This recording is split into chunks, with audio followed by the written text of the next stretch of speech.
ავარიას გარდაბანში 7 ადამიანი ემსხვერპლა, ერთის მდგომარეობა მძიმეა. არსებული ინფორმაციით მაღალი სიჩქარით მოძრავი ავტომობილი ხეს შეეჯახა, მანქანას ცეცხლი გაუჩნდა და დაიწვა. თავდაპირველი ცნობებით გარდაცვლილი იყო 5 ადამიანი, თუმცა ცოტა ხნის წინ მთავარ შინაგან საქმეთა სამინისტროში დაუდასტურეს, რომ დაღუპულთა რიცხვი 7-მდე გაიზარდა.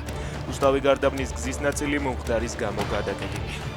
ყაშურში კაცმა არასრულწლოვან შშ მგერსა და ცოლზე ფიზიკურად და სიტყვიერად იძალა და შინაგან საქმეთა სამინისტროს ინფორმაციით ბრალდებული ქალს ცივი იარაღის გამოყენებით მოკლით დაემუქრა. მომხდარის შემდეგ კი ადგილიდან მიიმალა. კაცი დაკავებულია, მას 3 წლამდე პატიმრობა ემუქრება.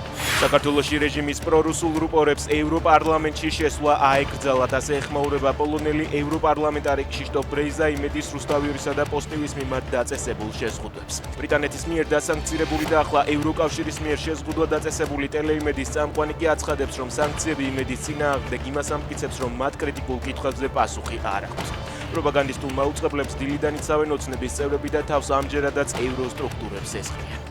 მამუკა მამულაშვილი უკრაინაში 10 საუკეთესო სამხედროს შორის დაასახელეს. გამოკითხვაში სხვადასხვა ქვეყნის სამხედრო ექსპერტები და ჟურნალისტები მონაწილეობდნენ. მიზანი კი სამხედრო პირებს შორის საუკეთესო ელიტარული ათეულის გამოვლენა იყო. ჩამონათვალში მამულაშვილმა მესამე ადგილი დაიკავა.